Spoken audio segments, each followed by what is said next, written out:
Hello, எல்லாரும் நல்லா இருக்கிறீங்கன்னு நம்புறேன். I just want to share an important message with you all.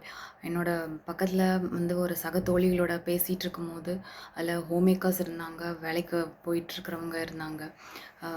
எல்லாத்துட்டையுமே வந்து நாங்கள் வந்து ஒரு ஸ்லீப் டைமிங்ஸ் ஒருத்தரோட எப்பப்போ தூங்குவாங்க அந்த மாதிரிலாம் பேசிகிட்டு இருக்கிறப்போ, ஹோம் மேக்கர் ஒருத்தங்க என்ன சொன்னாங்கன்னா, நான் நிறைய ப்ரிப்பரேஷன் பண்ணுவேன். அதனால் எனக்கு நைட்டு 11:30, 12 ஆகிடும் எல்லா வேலையும் முடிச்சுட்டு படுக்கிறதுக்கு. அது மாதிரி காலையில் நான் வந்து 4:30க்கு எந்திரிச்சே ஆகணும். Because I need to pack lunch for my husband, my children, அவங்களுக்குலாம் பண்ணணும். எனக்கு அவ்வளோதான் நைட்டு தூக்க முடியுது, அதுவும் என்னால் நிம்மதியாக தூங்க முடியாதுன்னு சொன்னாங்க. அது மாதிரி வேலைக்கு போகிறவங்க ஒருத்தங்க என்ன சொன்னாங்கன்னா, எனக்கு மத்தியானம் ஷிஃப்ட்டு தான் and it goes till mid night.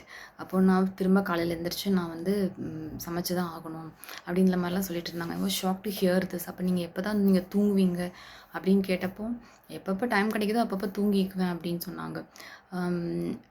Just I want to share that this irregular sleep pattern, it is not at all good for your health. நீங்கள் என்ன டாக்டர்கிட்ட வேணாலும் கேட்டு பாருங்கள். It maybe Ayurveda, Siddha, allopathy, other type of doctor, என்ன டாக்டர்கிட்ட வேணாலும் கேட்டு பாருங்கள். They will definitely tell that night sleep is the most important sleep of our time.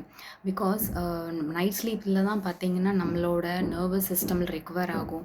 நம்ம பகலில் பண்ணுற வேலைகள், அதை வர வேலைகள்னால வர டயர்ட்னஸோ ஃபட்டீகோ எல்லாத்துக்குமே பார்த்திங்கன்னா we need to give rest to our body and mind. So night ஸ்லீப்பில் வந்து நீங்கள் ரொம்ப நாள் காம்ப்ரமைஸ் பண்ணிகிட்ருக்கிற ஒரு ஆளாக இருந்தால், I warn you that you are going to get severe health threats as you age. So, so prioritize your night sleep before you are getting affected by it. And this is my sincere request. Thank you.